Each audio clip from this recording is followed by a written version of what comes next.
এক একটা নারীকে আল্লাহ তাআলা এক একটা ফ্যামিলির ম্যানেজিং ডাইরেক্টর বানিয়ে দিয়েছে। অনেক স্ত্রী আছে স্বামী ঘরে ঢুকলেই ঘরে আটা নাই, রুটি নাই, চাল নাই, ডাল নাই। অনেক বোনেরা আছে বাইরে যাওয়ার সময় পার্লারিং করে মেকআপ করে সুন্দর জামা কাপড় পরে বাইরে যায়, আর স্বামীর সামনে আসলে বুয়ার মতো থাকে। ড্রাইভারের সাথে কথা বলার সময় মিষ্টি হাসি দিয়ে কথা বলে। বাজারে শপিং করতে গেলে আসসালামু আলাইকুম ভাই কেমন আছেন, কি সুন্দর আসসালামু আলাইকুম। স্বামীর সামনে আসলে আর এই মিষ্টি কথাটা নাই। কেউ ফোন দিয়েছে, হ্যালো কে, স্বামীকে চায়, উনি বাসায় নাই, কাট। আমার বোনেরা, আমার মায়েরা, খবরদার, আপনার স্বামীর ভেতরে আপনার জান্নাত। স্ত্রীদেরকে আল্লাহ কি দায়িত্ব দিয়েছে একটা ফ্যামিলিকে সুন্দর করতে, একটা দাম্পত্য জীবনকে সুন্দর করতে। স্ত্রীর এক নম্বর দায়িত্ব হচ্ছে she should make a comfort to her husband. স্ত্রীর উচিত স্বামীর জন্য ঘরটাকে প্রশান্তির নীর বানিয়ে রাখা। কি বানিয়ে রাখা? প্রশান্তির নীর। স্ত্রী হওয়া উচিত এমন যাকে দেখলে স্বামীর চোখ জুড়ায়, স্বামীর প্রাণ জুড়িয়ে যায়, স্বামীর হৃদয়টা ঠান্ডা হয়ে যায়, ঠিক কিনা? আর স্ত্রীর দিকে তাকালে যদি মেজাজ গরম হয়ে যায়, মেজাজ খিটখিটে হয়ে যায়, ঝামেলা আছে না নাই? ঝামেলা আছে।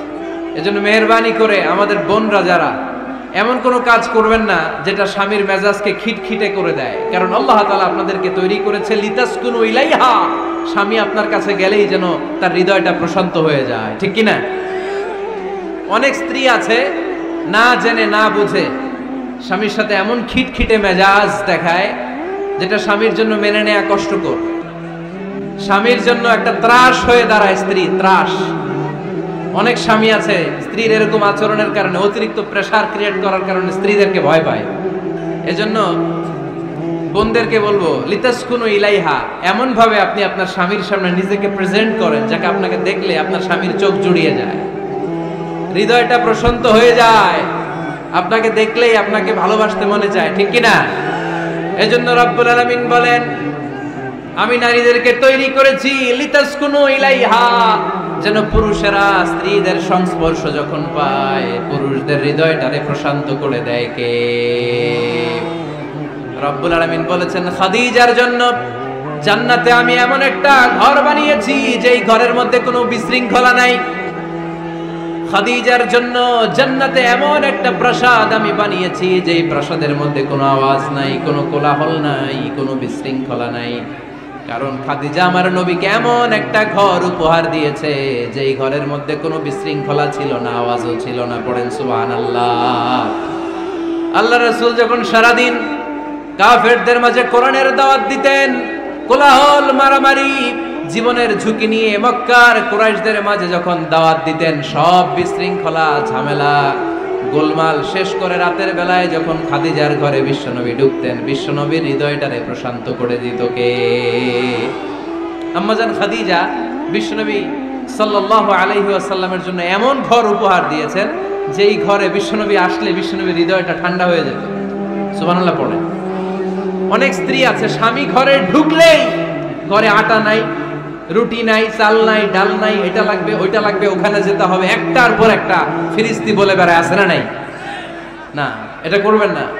আপনার কি লাগবে এই সব দায়িত্ব আল্লাহ তাআলা স্বামীকে দিয়েছে। স্বামীকে জানাবেন, তবে ধীরে সুস্থে, ধীরে সুস্থে স্বামীর জন্য ঘরটাকে এমন করে রাখতে হবে যেন ঘরে ঢুকলেই স্বামীর হৃদয়টারে প্রশান্ত করে দেয় কে? এজন্য স্ত্রীর প্রথম দায়িত্ব ঘরটারে প্রশান্তির নীর বানানো। একটা সুখী দাম্পত্য জীবনের জন্য স্ত্রীর 2 নাম্বার দায়িত্ব হচ্ছে স্বামীকে ইন্সপায়ার করা, স্বামীকে সাহস জোগানো, পিছন থেকে ড্রাইভিং পুশের মতো কাজ করা। কারণ স্বামীকে যখন স্ত্রী সাহস যোগায়, স্বামীর সাহস বেড়ে যায়, ঠিক কিনা? আল্লাহর হাবিব সাল্লাল্লাহু আলাইহি ওয়াসাল্লামের কাছে কোরআনের আয়াত নাযিল হলো, ইকরা বিসমি রাব্বিকাল্লাযী খালাক, খালাকাল ইনসানা মিন আলাক, اقرأ وربك الأكرم الذي علم بالقلم علم الإنسان ما لم يعلم। পড়েন আল্লাহু আকবার। সূরাতুল আলাকের 5 আয়াত হেরা গুহায় যখন নাজিল হয়ে গেল, বিশ্বনবী সাইয়েদনা জিবরাইলকে নিজ আকৃতিতে দেখলেন, পা থেকে মাথা পর্যন্ত দেখে বিশ্বনবী ভয় পেয়ে গেলেন। বিষ্ণু ঈসা ইসলামের হৃদয় কাঁপতে আরম্ভ করলো। কোরআনের 5 আয়াত নিয়ে হেরা গুহা থেকে বিশ্বনবী আম্মা জান খাদিজাতুল কুবরা রাদিয়াল্লাহু তাআলা আনহার কাছে চলে আসলেন। এসে ডেকে বললেন, খাদিজা জাম্মিলুনি জাম্মিলুনি, কম্বল দিয়ে তুমি আমারে চাপা দাও, আমার ভয় লাগছে, মনে হয় আমি বাঁচবো না। আম্মা জান খাদিজা বললেন, কি হয়েছে আপনার? বিশ্বনবী বললেন, বিশাল বড় একটা লোক কোরআনের 5 আয়াত নিয়ে এসেছে। ওই লোকের পা হেরা গুহার মধ্যে, মাথাটা আকাশের উপরে, এত বিশাল সত্তা, বিশাল কোন মানুষ জীবনে আমি দেখি নাই। এসে সে পরিচয় দিয়েছে সে নাকি জিব্রাইল ফেরেশতা। বিশ্বনবী বললেন, মনে হয় আমি বাঁচবো না, আমার জ্বর চলে এসেছে, আমার হৃদয়ের মধ্যে কাঁপুনি শুরু হয়েছে, তুমি আমারে কম্বল দিয়ে চাপা দাও। আম্মা জান খাদিজা বললেন, ও নবী ভয় পাবেন না, আমার আল্লাহ কোনোদিন আপনারে অপমান করবেন না। সুবহানাল্লাহ পড়েন। ওয়াল্লাহি ওয়াল্লাহি লা ইউখজিক আল্লাহু আবাদা। নবী গো, আল্লাহ আপনারা অপমান করবেন না, কারণ আপনার মধ্যে এমন এমন ভালো ভালো গুণ আছে, এই গুণাবলীগুলি যে মানুষের মধ্যে থাকে তাকে আমার রব কোনোদিন অপমান করতে পারে না। চিল্লায় বলেন ঠিক কি না? নবী হে, ইন্নাকা লা তাসিলুর রাহিমা, আপনি আত্মীয়তার সম্পর্ক বজায় রাখেন। ও নবী, তাসদুকুল হাদিসা, সব সময় আপনি সত্য কথা বলেন। ওয়া তাহমিলুল কাল্লা, আপনি মানুষের বোঝা টেনে দেন। ওয়া তাকসিবুল মা'দুমা, যার উপার্জন করার কেউ নাই, নিজে গায়ে খেটে আপনি তারে উপার্জন করে দেন। ওয়া তুঈনু আলা নাওয়াইবিল হক, সত্য যেখানে বিপন্ন সেখানে আপনি সাহসী সৈনিকের মতো দাঁড়িয়ে যান। সুবহানাল্লাহ। নবী হে, আপনি ভয় পাবেন না, কারণ আপনি এমন অসাধারণ ব্যক্তিত্ব, এমন জনকল্যাণমূলক কাজের আঞ্জাম আপনি দেন, এরকম লোককে আল্লাহ কখনো অপমান করতে পারে?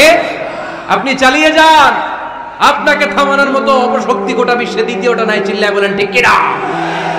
বিশ্বনবীকে সাহস জুগিয়েছেন, এরকম সাহস জোগানোর মতো স্ত্রী আমাদের দরকার আছে না নাই?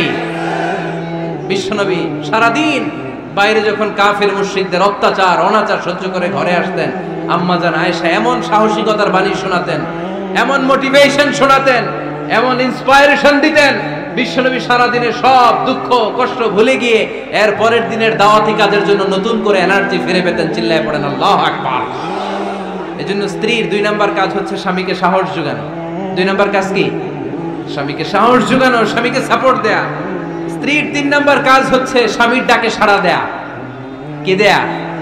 স্বামী যদি স্ত্রীর সঙ্গ পেতে চায়, স্ত্রীর ওই ডাকে সাড়া দিতে হবে। রাতের বেলা স্বামী যদি স্ত্রীর সঙ্গ চায়, আর স্ত্রী যদি সঙ্গ না দিয়ে চলে যায়, ফজর পর্যন্ত স্ত্রীর উপর আল্লাহর ফেরেশতারা লানত দিতে থাকে। চিল্লায় পড়েন নাউযু বিল্লাহ। তবে হ্যাঁ, ভ্যালিড যদি কোনো কজ থাকে, ভ্যালিড কজ, অসুস্থতা, অন্যান্য কমপ্লেক্সিটি যদি থাকে সেটা ভিন্ন ব্যাপার। কিন্তু ইগোর কারণে, ইগো, মেজাজ দেখিয়ে, রাগ দেখিয়ে কোনো বোন যদি স্বামীর আহ্বানে সাড়া না দিয়ে মুখ ফিরিয়ে চলে যায়, ফজর পর্যন্ত আল্লাহর ফেরেশতারা ওই মহিলার উপর লানত দিতে থাকে। আওয়াজ করে পড়তে হবে নাউযু বিল্লাহ। আবার বিশ্বনবী বলেছেন, খবরদার, রমজান ছাড়া কোন নফল রোজা কোন স্ত্রী যদি রাখতে চায়, নফল রোজা রাখার আগে স্বামীর কাছ থেকে যেন সে অনুমতি নিয়ে নেয়। নফল রোজা, আওয়াজ করে বলেন কি রোজা? ফরজ রোজা না।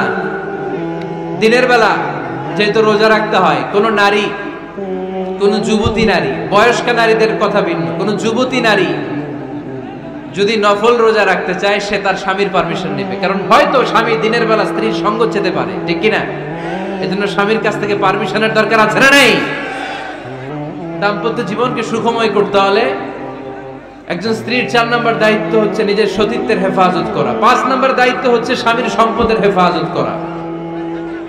সাইয়েদনা আবু সুফিয়ান রাদিয়াল্লাহু তাআলা আনহু ছিলেন খুব কৃপণ মানুষ, বিষ্ণু ইসলামের শ্বশুর।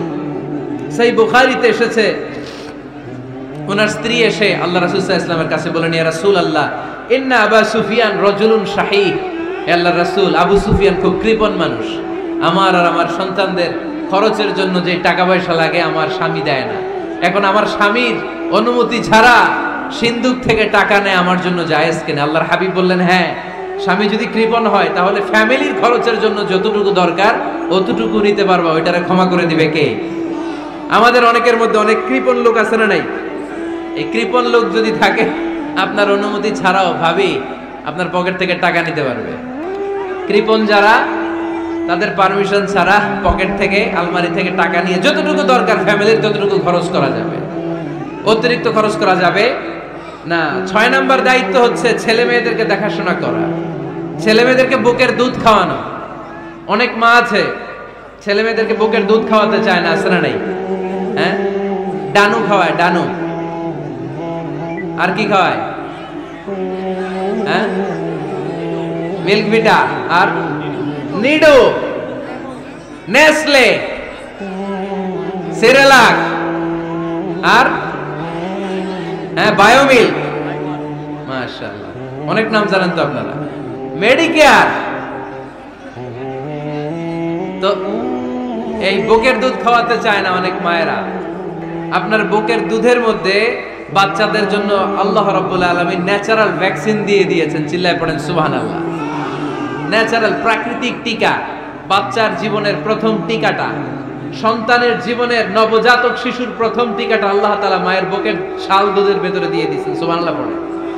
টিকাগুলো তো বাজার থেকে কিনতে হয়, প্রথম টিকাটা আল্লাহ ফ্রি দিয়ে দিয়েছে। সুবহানাল্লাহ পড়বেন না? এজন্য রাব্বুল আলামিন বলেন, ওয়াল ওয়ালিদাতু ইউরদি'না আওলাদাহুন্না হাওলাইনি কামিলাইনি লিমান আরাদা আন ইউতিম্মার রাদা'a। দুনিয়ার প্রতিটা মায়ের উচিত টানা 2 বছর তাদের সন্তান সন্ততিদেরকে দুধ খাওয়ানো। কয় বছর? আওয়াজ করে বলতে হবে, কয় বছর? মায়ের বুকের দুধ যে ছেলেগুলো খায় না, এদের ব্রেনের গ্রোথ হয় না। এগুলো হয় বলদা নাম্বার 1। কি হয়? বলদা নাম্বার 1। ফার্মের মুরগির মতো এগুলা। ফার্মের মুরগি দেখছেন? হ্যাঁ, ফার্মের মুরগি দেখবেন যে দোকানে যখন কিনতে যাবেন, এটারে নিয়ে যেখানে ওজন করে ওইখানে বসা রাখলে ওইখানেই বসে থাকে, আধা ঘন্টায় উঠবে না, এটা বসেই থাকে। আর গ্রামের মুরগি দেখছেন, দেশি মুরগি, ধরতে পারবেন এটারে? খবর আছে, ঘাম ছুটায় ছাড়বে। তো মায়ের বুকের দুধ যেগুলা খায় এগুলা দেশি মুরগির মতো, আর এই নিডু খায় যেগুলো, এগুলো 1 নাম্বার বলদা হয় আর ফার্মের মুরগির মতো হয়। ঠিক কি না? উদাহরণটা দিলাম এই জন্য, আপনার সন্তানের ভবিষ্যতের কথা বোঝানোর জন্য উদাহরণটা দিয়েছি। বুকের দুধ খাওয়াবেন, এর মধ্যে আল্লাহ তাআলা এমন নিউট্রিশন, পুষ্টি গুণ দিয়ে মায়ের বুকের দুধকে আল্লাহ তাআলা সমৃদ্ধ করেছে। বাচ্চার ব্রেইনের গ্রোথ হয়, বাচ্চার হাড্ডিগুলো খুব শক্ত হয়, সে ইনফিরিয়রিটি কমপ্লেক্সে ভোগে না, হীনমন্যতায় ভোগে না। জীবনের যেখানেই যাবে সেখানেই সে হবে সফল। চিল্লায় বলেন ঠিক কি না? অনেক মা আছে বুকের দুধ খাওয়াতে চায় না, ডানু খাওয়ায়, নিডু খাওয়ায়, আবার নিজেদের কাজের জন্য ব্যস্ত, ছেলে মেয়েদেরকে সময় দেয় না। আছে না নাই? নারীরা চাকরি করতে পারবে, হেজাব করে নিজেকে পর্দার মধ্যে রেখে শিক্ষকতা করতে পারবে, ডাক্তারি করতে পারবে, সব পেশায় তারা যেতে পারবে, নিজেদেরকে পর্দার মধ্যে রেখে হেজাব পরে সব জায়গায় যেতে পারবে। কিন্তু সন্তানদেরকেও দেখাশোনার দরকার আছে না নাই? অনেক মায়েরা নিজেরা থাকে চাকরিতে আর ছেলে মেয়েদেরকে দিয়ে রাখে কাজের মেয়ের কাছে। আছে না নাই? মনে রাখবেন, আপনি যদি অফিসে চাকরিতে ব্যস্ত থাকেন আর ছেলে মেয়ে যদি কাজের মেয়ের কাছে মানুষ হয়, তাহলে ছেলে মেয়ে আপনার আচরণ পাবে না, সে কাজের মেয়ের বুয়ার আচরণ পেয়ে পেয়ে বড় হবে। চিল্লায় বলেন ঠিক কি না? এক একটা নারীকে আল্লাহ তাআলা এক একটা ফ্যামিলির ম্যানেজিং ডাইরেক্টর বানিয়ে দিয়েছে। এই women is an MD of a family। একজন নারী একটা ফ্যামিলির ম্যানেজিং ডাইরেক্টর। এখানে অনেক কাজ আছে মিয়া। এখানে তার ফুড ম্যানেজমেন্ট এনশিওর করতে হয়, এখানে অনেক ডিপ্লোমেসি জানা লাগে। একজন নারীকে ফ্যামিলিতে টিকে থাকতে হলে কূটনীতি লাগে, শাশুড়ির সাথে বউয়ের ঝগড়া আছে না নাই, এটা ম্যানেজ করতে হয়। একান্নবর্তী ফ্যামিলি হলে স্বামীর ভাই বোন এদের মন মানিয়ে চলতে হয়, পুরো ঘরটাকে হ্যান্ডেল করতে হয়। এখানে আছে ফুড ম্যানেজমেন্ট, এখানে আছে ক্লিনিং ম্যানেজমেন্ট, এখানে আছে ডিপ্লোমাসি। পুরো ঘরের মধ্যে তো বিশাল একটা অফিস। এই কাজ ফেলে দিয়ে মহিলারা বাইরে ঘুরে বেড়ায় না। ফ্যামিলি সামলান। আপনি যদি কর্মুখ হন তাহলে আপনার ফ্যামিলির মধ্যে বরকত দিয়ে এটাকে সমৃদ্ধ করে দিবে কে? তাহলে সুখী দাম্পত্য জীবনের 6 নম্বর ফর্মুলা হচ্ছে ছেলে মেয়েদেরকে সময় দেয়া। ছেলে মেয়েদেরকে সময় দেন। Spending money, spending time is more important than spending money for children. ছেলে মেয়েদের জন্য টাকা ব্যয় করার চেয়ে ছেলে মেয়েদের সাথে সময় ব্যয় করা বেশি গুরুত্বপূর্ণ। ঠিক কিনা? এমন অনেক ফ্যামিলি আছে আমি দেখেছি যে বাবাও চাকরিজীবী, মাও চাকরিজীবী। আছে না নাই? হয় ডে কেয়ারে না কাজের বুয়ার কাছে মানুষ হইতেছে। বাবা মারা যখন সকালে অফিসের জন্য বের হয় তখনও ছেলে মেয়ে ঘুমায়, আবার রাতে যখন মিটিং সিটিং সব শেষ করে ঘরে আসে তখনও ছেলে মেয়েগুলো ঘুমায়। শুক্রবার ছাড়া বাবা মার ছেলে মেয়েদের দেখা নাই। এরকম ফ্যামিলি আছে না নাই? ঢাকাতে পারিবারিক এই ক্রাইসিস, এই সংকটগুলো আমরা প্রায়ই শুনি। আল্লাহ তুমি আমাদের ফ্যামিলিগুলোরে বরকতময় করো, আমাদের ফ্যামিলিতে যেন আমরা জান্নাতি ইমেজ উপভোগ করতে পারি, তুমি তৌফিক দান করো। আওয়াজ করে পড়বো আমিন। 7 নাম্বার দায়িত্ব, বিশ্বনবী বলেছেন খবরদার, স্বামী পছন্দ করে না এমন কোন লোককে স্ত্রী যেন ঘরে অ্যালাউ না করে। স্বামী পছন্দ করে না এমন কোন লোককে আপনার স্ত্রী ঘরে অ্যালাউ করতে পারবে? আমার বোনেরা খবরদার, আপনার স্বামীর পারমিশন ছাড়া, আপনার স্বামী পছন্দ করে না এরকম কোন লোককে আপনার ঘরে আপনি অ্যালাউ করতে পারবেন না। 8 নাম্বার, স্বামীকে আর্থিকভাবে সহযোগিতা করা। যদি স্ত্রী ধনী হয়, আমরা সব এক করে ফেলছি, আসলে ইসলামের দৃষ্টিতে স্বামীর ব্যালেন্স আলাদা, স্ত্রীর ব্যালেন্স আলাদা। স্বামীর যাকাত আলাদা, স্ত্রীর যাকাত আলাদা, ঠিক কি না? স্ত্রী ধনী হতে পারে, স্ত্রীর আলাদা সম্পদ থাকতে পারে। যদি স্ত্রীর সম্পদ থাকে, স্ত্রীর উচিত তার সম্পদ দিয়ে তার স্বামীকে এস্টাবলিশ হতে, স্বাবলম্বী হতে সহায়তা করা। যদিও এটা আল্লাহ তাআলা আবশ্যক করে দেন নাই, কারণ আর্থিক ফিনান্সিয়াল সব কাজগুলোকে স্বামীর উপরে ফরজ করেছে কে? ফিনান্সিয়ালি 1 টাকা খরচ করা, 1 টাকার দায়ভার নেয়া কোন স্ত্রীর উপরে আল্লাহ আবশ্যক করে নাই। তারপরেও স্ত্রী যদি ধনী হয়, স্ত্রীর যদি জায়গা জমি থাকে, সম্পদ থাকে, তাহলে স্ত্রীর উচিত তার স্বামীকে স্বাবলম্বী হতে সহযোগিতা করা, ঠিক কিনা?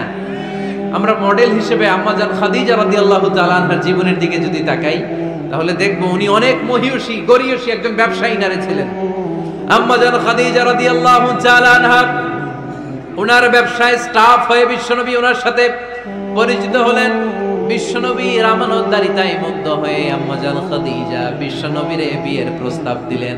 আম্মা জান খাদিজা রাদিয়াল্লাহু তাআলা আনহার সাথে বিশ্বনবীর যখন বিয়ে হয়ে যায়, বিয়ের পরে আম্মা জান খাদিজা বলেন, ও বিশ্বনবী, আমার যত সম্পদ আছে, আমার ব্যবসায়ের যত মালামাল আছে, যত সম্পদ আছে, সব আমি আপনার পায়ের সামনে এনে রেখে দিলাম। আপনি দিয়ে দিলাম, সব সম্পদ আপনার আমি দিয়ে দিলাম। আপনি ইচ্ছে মতো মানুষকে দান করতে পারেন, খরচ করতে পারেন, দাওয়াতি কাজে, মুসলিমদেরকে আজাদ করার কাজে আপনি ব্যয় করতে পারেন। আওয়াজ করে পড়েন আল্লাহু আকবার। আম্মা জান খাদিজাকে যদি আমরা মডেল হিসেবে ধরি, তাহলে প্রতিটা বোনের উচিত তাদের যদি অর্থকড়ি থাকে, সম্পদ থাকে, স্বামীকে স্বাবলম্বী হতে ওই সম্পদ দিয়ে সাহায্য করার দরকার আছে না নাই? কথা বলেন না কেন? 9 নাম্বার, স্ত্রীর দায়িত্ব দাম্পত্য জীবনকে সুখময় করতে নিজেকে স্বামীর সামনে বিউটিফাই করে উপস্থাপন করা। নিজেকে বিউটিফাই করে, মেকআপ করে স্বামীর সামনে উপস্থাপন করা। আমি আমার মা বোনদেরকে বলবো, আপনারা নিজেদেরকে গুছিয়ে সাজিয়ে স্বামীর সামনে উপস্থাপন করেন। অনেক বোনেরা আছে বাইরে যাওয়ার সময় পার্লারিং করে, মেকআপ করে, সুন্দর জামা কাপড় পরে বাইরে যায়, আর স্বামীর সামনে আসলে বুয়ার মতো থাকে। আছে না নাই? স্বামীর সামনে পচা জামা, ছিঁড়া জামা, চুলের মধ্যে নাই সুগন্ধি, নিজেকে গুছিয়ে রাখে না, সামলে রাখে না, কাজের বুয়ার মতো নিজেকে উপস্থাপন করে স্বামীর সামনে। আর বাইরে গেলে মেকআপ করে, পার্লারিং করে যায়। হওয়া দরকার ছিল উল্টা, বাইরে আপনি সাদা সিধা ভাবে যাবেন, বোরকা দিয়ে নিজেকে ঢেকে যাবেন। বাইরে যাওয়ার সময় কোনো নারী পারফিউম ইউজ করে যেতে পারবে না। নারীরা যত পারফিউম ইউজ করতে মনে চায় আপনার বেডরুমে, আপনার স্বামীর সামনে, ঠিক কিনা? স্বামীর সামনে পারফিউম ইউজ করেন, নিজেকে উজাড় করে সাজান স্বামীর জন্য। এই প্রতিটা সাজুগুজুতে সওয়াব আছে না নাই? ইসলাম কতটা চেক এন্ড ব্যালেন্স, কতটা ভারসাম্যপূর্ণ জীবন ব্যবস্থা। খবরদার, নারীরা ডিওডোরেন্ট ইউজ করে বাইরে যেতে পারবে, যেটা সে তার আর্মপিটে ইউজ করে, কিন্তু ঝাঁঝালো পারফিউম বোরকার উপর দিয়ে মেরে কোনো নারী বাইরে যেতে পারবে? কথা বলেন। সুনানে নাসাইর হাদিস, আল্লাহর হাবিব বলেন, আইয়ুমা ইমরাআতিন ইস্তা'তারাত নাফসাহা ফামাররাত আলা কওমিন লিয়াজিদু রিহাহা ফাহিয়া জানিয়া। কোন নারী যদি তার জামার উপর দিয়ে পারফিউম মেখে পুরুষ লোকের দৃষ্টি আকর্ষণের জন্য ঘরের বাইরে বের হয়, যতটা পুরুষ তার চেহারার দিকে লোলুপ দৃষ্টি নিয়ে তাকাবে, ততটা পুরুষের সাথে জিনার গুনাহ মহিলার আমলনামায় তুলে দিবে কে? পারফিউম মেখে যদি কোনো নারী বের হয় এই উদ্দেশ্যে যে ছেলেরা আমাদের প্রতি আকৃষ্ট হবে, যতটা ছেলে তার দিকে তাকাবে, প্রত্যেকটা ছেলের সাথে জিনার গুনাহ আল্লাহ তাআলা এমনি তার আমলনামায় তুলে দিবে। নাউজুবিল্লাহ পড়েন। এজন্য খবরদার, নিজেকে সাজিয়ে গুজিয়ে স্বামীর সামনে উপস্থাপন করবে সাজিয়ে গুজিয়ে। অনেক স্ত্রীরা আছে ড্রাইভারের সাথে কথা বলার সময় মিষ্টি হাসি দিয়ে কথা বলে। বাজারে শপিং করতে গেলে আসসালামু আলাইকুম ভাই কেমন আছেন, কি সুন্দর আসসালামু আলাইকুম। স্বামীর সামনে আসলে আর এই মিষ্টি কথাটা নাই, আসলে নাই।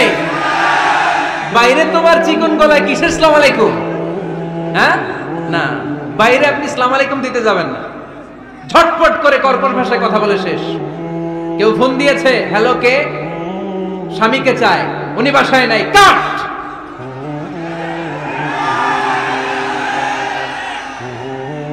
কারে চান, আপনার হাজবেন্ডের, নাই, কাট, শেষ করে দিবেন। মিষ্টি মিষ্টি আসসালামু আলাইকুম আসসালামু আলাইকুম বলা যাবে নাকি? খবরদার, খবরদার।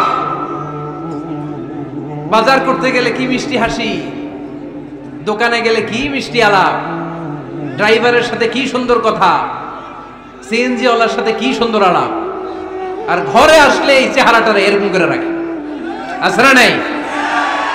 ঘরে আসলেই স্বামীর সাথে খিটখিটে মেজাজ, না উল্টো করে ফেলছেন আপনি।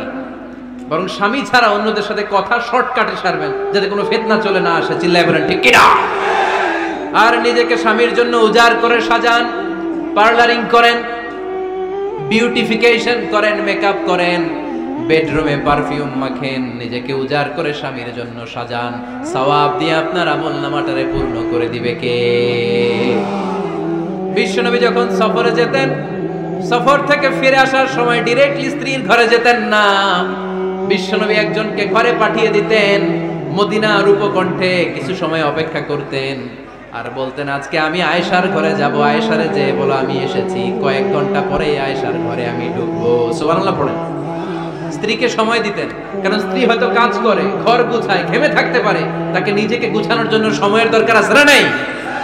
লম্বা সফর শেষ করে, সেই বুখারীর হাদিস, বিশ্বনবী যখন সফর শেষ করে মদিনায় ফিরতেন, ডিরেক্টলি স্ত্রীর কাছে যেতেন না, মদিনার উপকণ্ঠে ওয়েট করতেন এবং বার্তাবাহককে পাঠাতেন, যে বলো যে আজকে আমি সফিয়ার ঘরে থাকবো। সফিয়াকে সময় দিতেন 2-1 ঘন্টা, যাতে নিজেকে সাজিয়ে নিতে পারে। সুবহানাল্লাহ পড়ো।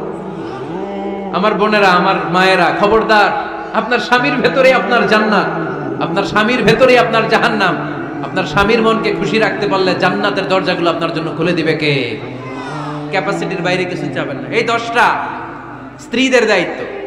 এই 10টা পয়েন্ট যদি কোনো স্ত্রী স্বামীর জন্য এইভাবে স্যাক্রিফাইস করে করে এইভাবে আঞ্জাম দিতে পারে, এই স্ত্রীদের জন্য জান্নাতের দরজাকে খোলা রেখেছে কে? আওয়াজ করে বলতে হবে, খোলা রেখে দিয়েছেন কে?